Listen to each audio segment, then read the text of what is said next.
Okay, lampu dah siap pasang. Aku malah nak tunjuk step. Dan benda ni senang je. Cabut-cabut sini, turun bawah, lepas tu buka je, dah settle.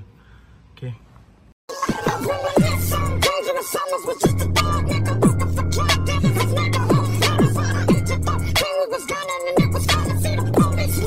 Okay. So ni dah tukar, sebelah belum. Ni sebelum, ni selepas. Okay. Sekejap. Aku seorang je ini. So Benda macam ni. Okay. Sekejap. Alright, so ni lampu bawah, ni lampu atas. Lampu bawah, lampu atas. Tinggi sangat ke?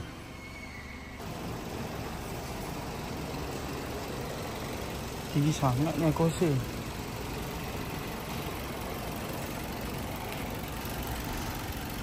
Sebelah macam elok, sebelah ni macam tinggi. Aku kena ajar balik.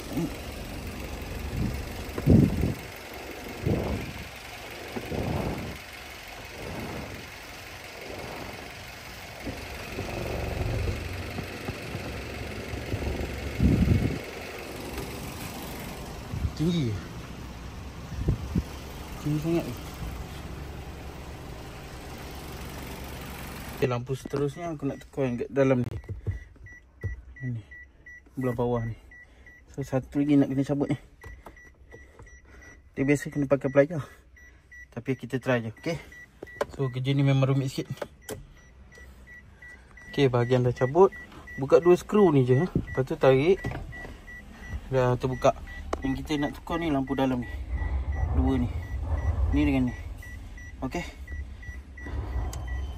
Ni kita tarik keluar. Dia punya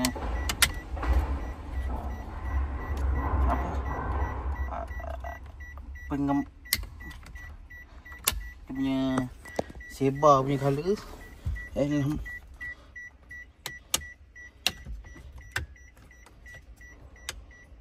Agak senang je ni. Satu tangan je kan. Okay, jumpa sekejap lagi. Okay, so kita test.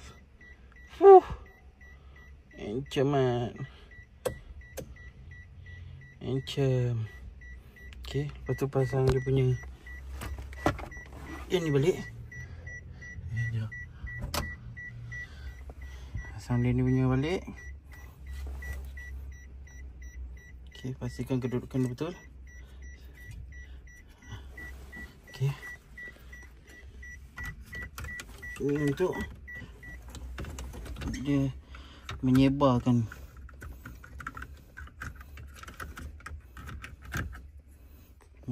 color biru ni. Okay. Okay, so ni hasil dia. Okay. Dia biru-biru sikit. Okay, cun. Next barang ke apa? Ketiga, keempat. Terus lampu belakang. Lepas tu lampu reverse. 2. Lampu depan 3. Ni lampu keempat. 1, 2, 3, 4. Yang barang nombor 5. Hari ni kita memang banyak benda kita nak masuk kat sini. Alright. Okay, dah pasang. So kita boleh cocok balik kita punya radio frekuensi ni. Sebab kita tak ada Android player kan. So kita cocok ni lah. Okay, dia ada 2 USB port, cigarette port dengan charging port ni lah. Okay, so next ni barang ke-6 kita akan pasang. Okay.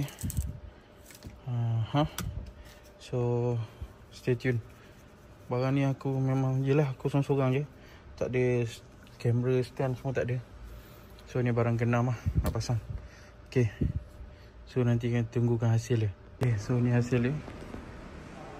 Kita buat color merah. Tak tahu nampak tak. So ni color dia. Color hijau. Kuning.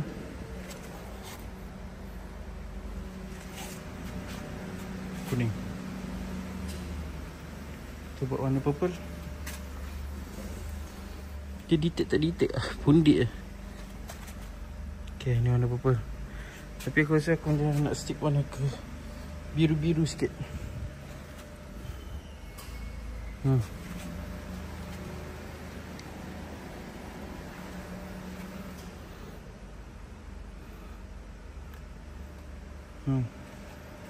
So ni depan, kiri kanan, ni belakang. Cun tak cun. So dah settle barang-barang yang aku dah pasang. Okay, so nak kemas-kemas, macam aku nak rehat. Cun.